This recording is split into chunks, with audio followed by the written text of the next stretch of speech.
welcome to Coffee with Coach. Yeah, the bells are ringing, so it's time to go. Right. So let's go. How are you doing today, Coach? I'm good. It is, gosh, holy cow, week 11. I know, right? What the heck?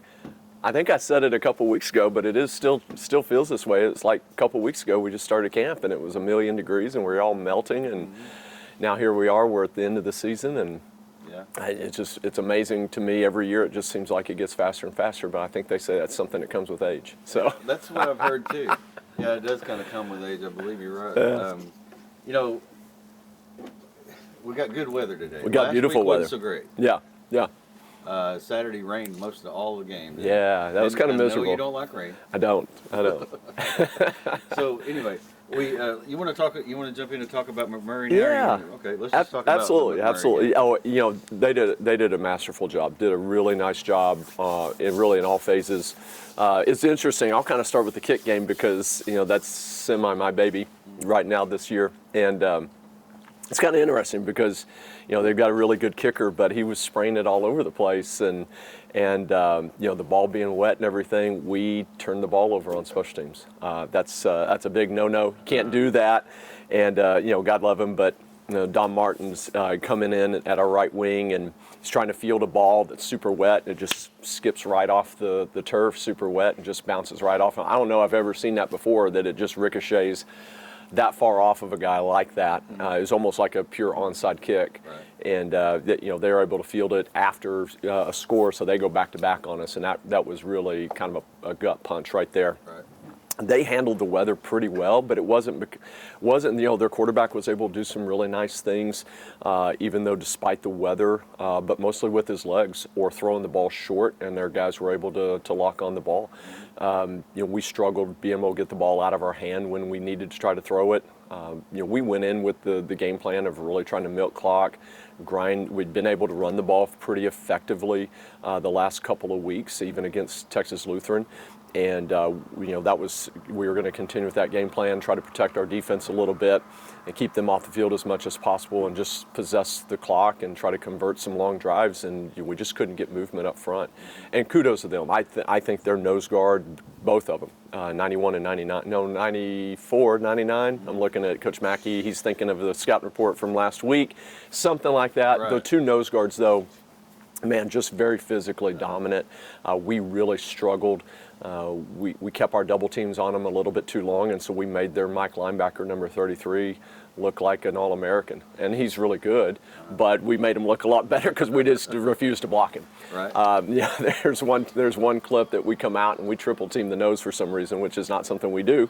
But now 33 is just making an uncontested tackle right at the line of scrimmage. So we did some nice things at times, but we've got to clean some things up. And game plan just kind of went south for us with the weather and not being able to physically create a new line of scrimmage on the offensive side of the ball. Right. It doesn't look like it when you look at it statistically, but we did a nice job of trying to bottle up their run game.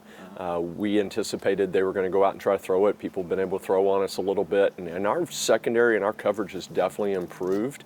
And so we really limited some of the bigger pass plays, and we were willing to give up a few rush yards to McMurray. That's a place where they've struggled a little bit in the run game and being consistent and effective with it. So we were okay with some of the rush yardage from their running back, but really what broke our back was Jess Ole and their quarterback being able to run the ball and being able to dump it down and throw it to some open guys on scramble and be able to throw it to some guys short. Particularly in the first half. We gave up a ton of yardage in the first half due to that. I was really proud of the defense, though, coming out in the second half. We set a school, not a school record, but a defensive record for the season, at least so far, on the number of negative plays with the amount of pressures and hurries and sacks and tackles for a loss that we accumulated there in the second half. But unfortunately, and a second half shutout for the defense. I mean, the one score they had was a pick six against our offense. And so, a great second half shutout for our defense, but too little too late, not enough production on the offensive side of the ball. And, unfortunately, we're just not physically capable enough to just grind in the run game when you can't throw it. And so we got to be able to have both available, and we were just not effective enough being able to throw the ball with some of those wet conditions. So it really hampered what we wanted to do. We actually got a little bit more effective in the offensive side of the game when we spread things back out and just tried to open up the box a little bit. That allowed to create some natural spacing for us. And so, kind of go back to some of my roots of just trying to spread the field as much as you can. And so that was effective, but again, we got to be able to punch it in, and again, a little bit too little, too late. Right. Now, the defense you mentioned did do an excellent job. They did. I thought, especially on that first series when you got the pick in the end zone. Yeah, that was awesome. I mean, that was our defensive backs that played their best game so far this season. Did a wonderful job. Q Gatewood did a tremendous job there. Is really kind of how you draw it up, how you envision it. Just made an awesome play, coming off of cover 2 coverage, falling back underneath it. And of course, he's such a long and athletic player. He can go make that play where some guys that maybe just don't have some of his features are not able to, even if they play it really, really well. So it was really nice to see him start to come out a little bit and do what he's capable of doing. And then just really the secondary as a whole, be able to really play at a higher level for a lot of the game. So we were really, really excited about that. And we've got to, as I tell the guys in every game, win or lose, there's, we can have a great win, but there's some negatives we got to fix, and we can have a loss, and there's some great positives, and that's one of them. We've got to capitalize off of improved defensive back play this week. We're going to put a little bit more pressure on those guys at times. And so, being able to trying to stop the front and stop the run game from Austin's run game, which I know we'll talk about here in a little bit. Yeah. But we're needing to capitalize off of those improvements. We need to capitalize off of some of the pressures and tackles for a loss that we were able to create in the second half. We need to bottle those up and take them for the very first snap of the game all the way through 60 minutes of the game toward the end. And obviously defense will be really important on Saturday. Yeah, definitely off the front line. I mean, with Kedrick Wooten kind of leading the way and Mason Davis, disrupted their running game tremendously. Absolutely. Kind of forced the quarterback to have to make some on-the-spot decisions to do what he did. Yep. But bottle those up and take them down to Austin. That's College right. this That's week. right. Absolutely. Let's just jump right on into Austin College. Sure. They're coming. They haven't had just the greatest year either. Yeah. So, this is the last game. Yeah. Let's win. Yeah. What are we going to do? Absolutely. Well, Austin and Coach White, they've done a great job. Coach White built a program at Birmingham Southern. We're kind of comrades in arms in some ways. Leaving 2 colleges that both closed and rebuilding programs there. Myself at McMurray, Coach Austin at Birmingham Southern. He got that team to almost like juggernaut level in the last couple of years in their conference, and being able to go to the national playoffs, go to the tournament, and make some noise as well. And so a move for him to Texas, to Austin College, I can kind of commiserate with him a little bit. He's rebuilding a program. And I can't think, just reputationally with what I know of Coach White at Austin, and getting a chance to visit with him a little bit before the game, I see a lot of similarities in situations that he took over at Birmingham that I took over at McMurray, trying to rebuild programs. He's going to do an awesome job. Just from reputation, I know they will be very competitive, and they'll do a great job. I see Austin and Lyon as 2 very similar institutions. Very challenging, very rigorous academically, high expectations in the classroom. Small colleges as well. They're a little bigger than us, but not by a lot. Very similar in even the type of towns that we both reside in. So I see a lot of similarities there, and I think that can create some rivalry, some natural rivalry, but also some natural appreciation. I know what they have to deal with to try to be successful and compete. They're trying like crazy to do that. They're in a great situation, great position to be able to continue to recruit there and build that program. So I'm kind of, part of me just is anxious to see how they continue to grow their program, and that appreciation I have for what it takes to do that. But this will be a fun game. It's fun in the fact that we're both in a similar situation. Right. If you just look at win-loss record, we're not necessarily the same as far as program development. They're in year 2, we're in year or 4. We've just had a rough patch, and we got to bounce back. Honestly, part of that is health. Part of that is continuity. Part of that is finding more players, and the players that we have continuing to get here, stay here, and develop. Saturday's game will be interesting. It's going to be 2 teams that are trying to figure themselves out a little bit. I think we each know who each other are to a certain extent, but it's also game 2, and so you never know what one coach or one side's going to pull out of their bag of tricks that you haven't prepared for, really. So, and no one wants to finish last in the conference, so there'll be a little bit of a desperation punching as well. Kind of that I'm backed into a corner and I'm just going to go swing wildly at times. I'm sure. I'll try to stay out of that. I definitely don't want to. I'll use a boxing analogy. I grew up with my dad watching Sugar Ray Leonard, Roberto Duran, and Marvin Hagler, that era of the middleweights and all that. But so I definitely have a boxing analogy here, but we don't want to wear ourselves out just by swinging wildly. We got to be smart. We got to be precise. As I've preached all season and we've worked on in practice, just getting confident in what we are good at and finding what we're good at and do it more often. When we execute, we'll have more fun. We have more fun, we'll score more points. We'll stop more stops or get more stops defensively. When we execute, we'll have more success, and that success from play to play ends to wins. And so it really, for me, again, yes, we can talk about where we're at program and appreciation, with each coaches and each program situation right now. But at the end of the day, I'm going to take a very non-emotional, very stoic approach to it and say, hey, just go do your dang job, do it right, and let's do it again. And if we can string enough of those along, there'll be mistakes. There'll be a turnover or a costly penalty, or sure. But if we continue to march on to the next thing and execute, we can overcome those things. We can't do that too often. That's been kind of our bugaboo, is too many of those mistakes and not being able to overcome them. But if we can limit those and do the next right thing, we'll be okay. We'll be fine.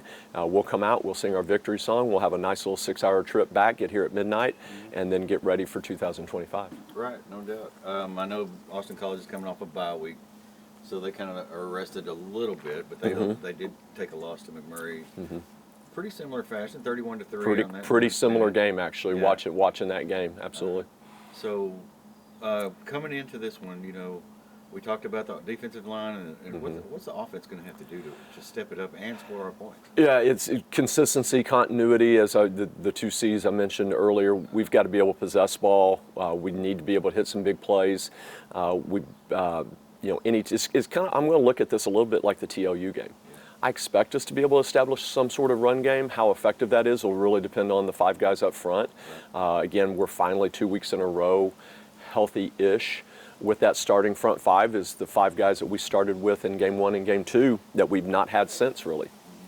And so continuity with that's going to be critical. I mean, we even looked at the game Saturday and noticed that there's some things, even with our starting front 5, that we just footwork-wise, execution-wise, hat placement-wise, we're not kosher. We're not what we coach because those guys just haven't been together and they haven't practiced enough. I mean, and it's hard to say. I mean, like a Zane Alls, who's, 4th-year guy with this 3-year starter and still making some mistakes that's really kind of out of place and not in his wheelhouse at this point. You wouldn't expect, but, he's just been so limited in the amount of practice he's had in the last 6 weeks. It's caused him to kind of regress a little bit. And so we've got to see that in really all 5 of those guys. You go from Zane to Gibby to Shane, to Crumby if he's available, to Cohen, to Eli, all of those guys, they've got to continue to step it up front. It's really going to be there. And then, guys like Xavier Long. Guys like Seth Allen, Reggie Brown, Aiden Huntsman, they've got to make some big plays for us in the passing game. And when we're able to establish a solid run game, now when we have that opportunity, we've got to be able to take advantage of it. We've got to make that catch. We've got to make that throw. They're all super capable of it. We've seen it a lot of times in practice. Now it's time on a Saturday to make make that happen in a real game-like situation. Just again, like TLU, we established the run game really well, but when it came to taking that shot play, we didn't make the play when it was available, and that put us behind the chains, and now we're not converting. And so if we can convert some of those shot plays, if we can hit some of those big plays, or maybe it's just the common short pass game and we make someone miss. I mean, first series of the game against TLU 2 weeks ago, we throw just a third down conversion. I think it was a third down conversion on just a simple OTB route, and Reggie takes it for about 25 yards and 30 yards and sets us up for a score. Those are the type of plays we have to have more often. Yeah, most definitely. And you talked about the run game a little bit. Jalen Babers has just been the workhorse all year long, and it's knock on wood that he has not been injured. Yeah. But he can find those holes. He can.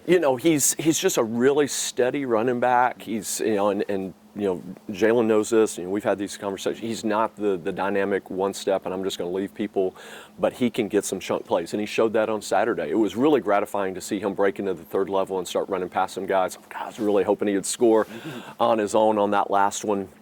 That he busted out, but it was really great for him and for me. We've done this thing together now for 3+ years, and just so grateful for Jalen and what he's given to our program. And I know it's been super frustrating for him. I mean, he was in some of the best shape of his life 2 years ago, and just a freak thing. And a defensive lineman or linebacker's body weight on his shoulder and goes down on his shoulder and breaks his collarbone. Right. And you're out for the season when one of those things happen. And then played all season with a torn meniscus and just didn't have that pop that he needed to have that we're seeing a little bit more of this year because he is finally fully healthy. And so again, continue to stay healthy, and we really never had a plan of just really riding him like we have, but it's worked out that way. And Aiden's always been available, but Aiden's so effective at being that kind of pseudo H-back, fullback, hybrid tight end, wide receiver, and we'll do more of it tomorrow. But if we need to throw him in at running back, we can definitely do that, and he'll be effective there for sure. Aiden's just I've talked about before, just such a workhorse and just plays so hard and is so competitive. He's a guy you just can't keep off the field, and I don't know, he may be more effective sometimes on special teams. I mean, he's got 2 punt blocks this season. He had 2 from last year. I would really love to get him a third this week. That would be awesome. That will be a key is special teams. Right. We've done a really nice job on special teams at times. We've been a little bit suspect the last couple of weeks on our kickoff cover, but we've also had a lot of turnover there with some injuries. We've got a couple of guys that are, some, I guess, season enders, just, some medical issues, right. And some guys with just, some we don't know what's going on type of injuries. So we've had to shuffle the deck a little bit there, but our special teams have been really strong. Yeah. Well, have we scored a kickoff on a kickoff return? No. Have we scored on a punt return? No. But we've protected really well. We've been very solid and not given up a lot of plays. And we've made a few plays here and there, like a couple block punts and one even for a touchdown when we played Austin the first time. So, if we can do that again, I think that will be critical. That's going to be a swing that helps bridge the gap when, if the defense gives up a score or two or the offense is struggling a little bit. That's that kind of spark that can put us in a position to really flip a score, right. Honestly. If we can block a punt, set up a touchdown, or score one, those things are huge. Right.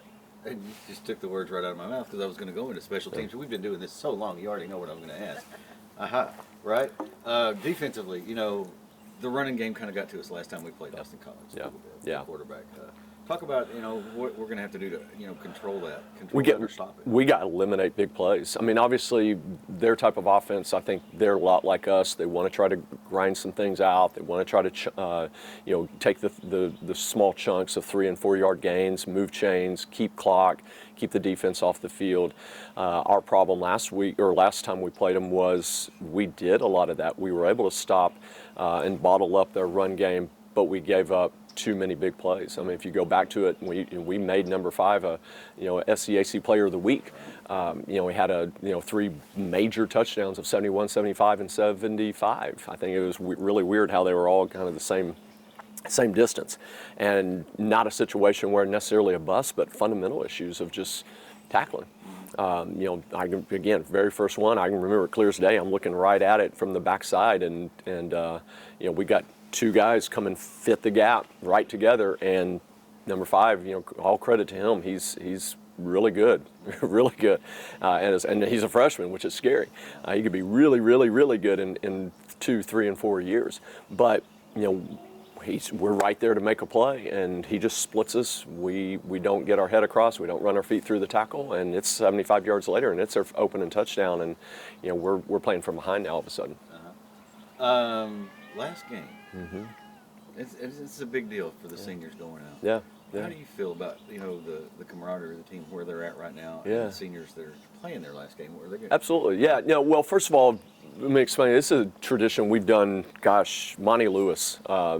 Back when I was a senior in college, first time I'd ever experienced this. But he lined all the seniors up. We're in Stewart Fieldhouse, the basement of Stewart Fieldhouse, right next to the weight room on that concrete floor, and he lines all the seniors up, and we go through. And I never experienced this. No one knew what was going on, and we go hug it out with each of the seniors. He did it pregame. I like to do it postgame. So you're always going to change some things, but I steal that from him, and we really kind of create this a week for them. This is what we call Senior Salute Week.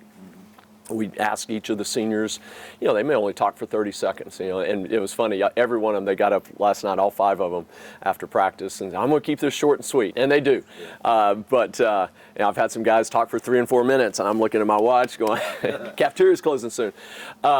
We give those guys an opportunity to be able to say their piece to the team, some words of wisdom, things to think about after each practice. And this year it's tough because we got 16 guys. Right. Fortunately, we've got a couple of guys that are non-speakers. And so I think we got a couple of guys that will opt out. Yeah. But we want to give them an opportunity, and then we have them. Tonight's Thursday, so this is Thursday night football night, and Mama Doug's sitting here in the audience watching, getting ready to make a run to Walmart to go get some snacks, some food. We'll have the seniors over at what we call the Mansion, right. which is, the Mansion is just, it's a pseudonym for my house. It's something, again, it's either been the Hacienda or it's been the Mansion, depending on what year. But we'll have the seniors over at the Mansion, and we'll watch a little ball, and we'll laugh and giggle, and we'll spend a little time together. Right. And then after the game, and this is my favorite because it's emotional. Senior day is always a little emotional. I was pretty cool this last one. No tears last weekend, but I'm pretty certain there'll be a few tears after Saturday, win, lose, or draw. We're going to line each of the seniors up on the sideline, and I'll start, and I'll go through each and share my appreciation with them right after the game. I explained to the team on Monday, this is what we do. This is a tradition that we'll continue to do as long as I'm here. We just want to spend those last moments that's actually on the grass. It's not like we'll never see them again. It's not like we won't have them in class, but it's just different. It's different when you're on the grass. It's different when it's your last one. Some of these guys do have an opportunity to come back, but for the most part, this will be their last football ever. Some of them may go try to play some semi-pro or do something, or but probably the extent of their competitiveness will be some noon basketball. Right. And so it's kind of a meaningful thing. And so we want the guys to be able to have that kind of moment with each of the players. I hate it when we have to do it on the road, because then you lose a lot of your team that would like to be there. But I think it's really important you do it on the last one and not do it just because it's senior day. I mean, last year or 2 years ago, we were on the road 2 in a row away from senior day. So that would be really weird to do the hug out and you still got 2 more games to play. So we call it the hug out sometimes, but it's a senior send-off.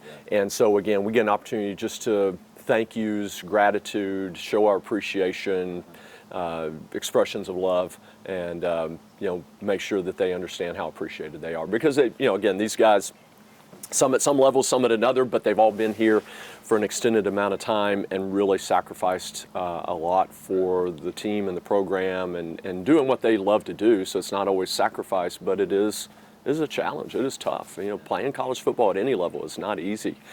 Significant time demands and expectations and coaches yelling at you, and good times and bad, wins and losses. It's emotional. And I'm a big believer in this. When guys take a break, there's a certain gear that gets turned off. There's a certain switch that gets turned off in the brain, and it's hard for people when they leave it and then try to come back to it to crank that thing back up, because it's really is a mindset and it's an investment. And it's just, people will use the word grind. It's such a grind at times that for some guys, it's hard to restart that if they take a break. And so having that continuity and having guys in the program for that amount of time is critical. One, for the success of our program, but two, for them to really actualize, what they want their football career and their student athlete experience to be like. And so that's a big deal for us, is having those opportunities, those last opportunities. I mean, today will be our last real practice. I mean, we'll do a walkthrough on Friday, but tonight will be our last one. We'll have about 5 or 6 guys speak again after practice, and then we'll get it teed up and we'll go play our tails off on Saturday. And hopefully we'll be singing that victory song, expecting to sing that victory song, and then we'll hug it out, and it'll be a fun time rocking and rolling in Denison, Texas, and driving back. Unfortunately, there's no Buc-ee's on the way back. Oh, no. No, right? I mean, every time we go to Texas, we stop at Buc-ee's on the way back. But it'll be a good time. These seniors have done an awesome job. Some have been with us longer than others, but they're all very special to us and our program. And I've always been a big believer that your seniors are the glue that binds the team together. It's been a challenge. These guys, I think, going into it, I think they've been as strong a leaders as we've ever had. Their leadership has really been tested, and some have really risen to it, and some haven't, and that's okay. That's how it works. You can't have 16, big leaders, and then a lot of, and then everybody else follow. It's all very situational, and so some guys have really stepped up and tried, and it's been a struggle, and I think it's been, it's kind of that character thing. Losing develops character, and whatever. It's really how you respond to it shows your character and continues to develop it. I think a lot of these guys who will become leaders in their community and their churches and their jobs have really, this is going to be a very educational experience in learning how to handle adversity in a group setting, in a team dynamic that is so outcome oriented.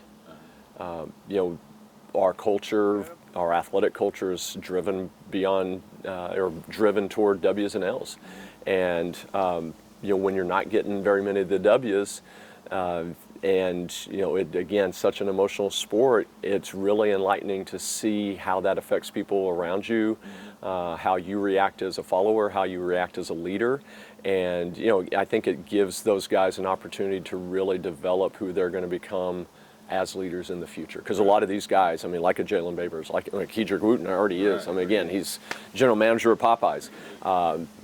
Michael Wingo. I see a lot of these guys they're going to be leaders in their business. They're going to be, of course, all going to be leaders in their families. Some of these guys will probably be leaders, coaching some sort of team at some point. And so I hope that, like a Caleb Allen. It's not a guy we talk a ton about. He's been all over our special teams this year. I've been really gratified to be able to use him on special teams, but he wants to coach, and it's amazing. He'll come in. I fully expect him over the off season to be in my office 4 or 5 times a month, and hey, what do you think about this play, or how do you organize these formations? He wants to coach. I think this season's going to be really enlightening to him in how you handle these type of situations. So I look forward, as we talked a few weeks ago, don't ask me how our team did this year in just this year, but ask me in 5 and 10 and 15 and 20 years. Now I look forward to seeing how these guys grow and develop from this. They're all going to be successful one way or the other. Absolutely. I know for sure. Absolutely. Just the program that you've developed here with them, and the camaraderie you made with them, and the friendships, and the learning experiences. Absolutely. And, it's not all about wins and losses. It really is not. But it is nice to get some dubs. It is nice. No, we're not saying that. But we are saying it's not all about wins and losses. It's about the way of life. Yeah, that's right. Coach, anything else you want to add? No. Like I said, just looking forward to it. Again, last practice tonight. These practices are short. I was talking with Coach Neal before the game, and they were talking about getting their practices down to 90. Yesterday I think we were at 75, maybe 80 minutes total.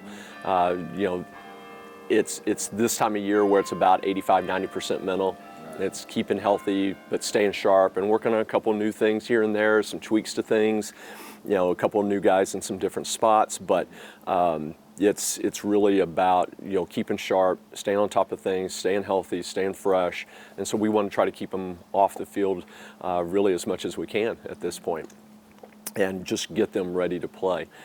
So one more practice tonight. Yesterday was kind of miserable because we'd had drizzle all day, and then the balls were soaking wet. We had some issues gripping and throwing and catching, but we had a really good practice yesterday. Had a really good one on Tuesday as well. We got to continue to build from that. Get another one today, and then we'll do our Friday focus on Friday. We'll drive down. We're actually not leaving until about noonish. From here, we'll have the guys in classes most of the morning on a Friday.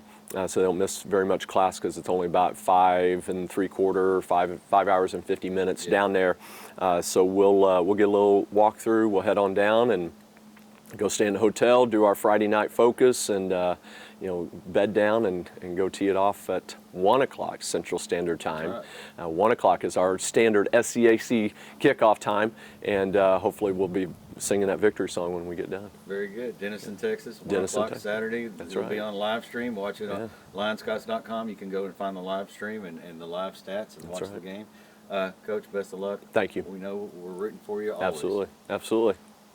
Go Scots. Go Scots. Thank you, sir. Woo, got me.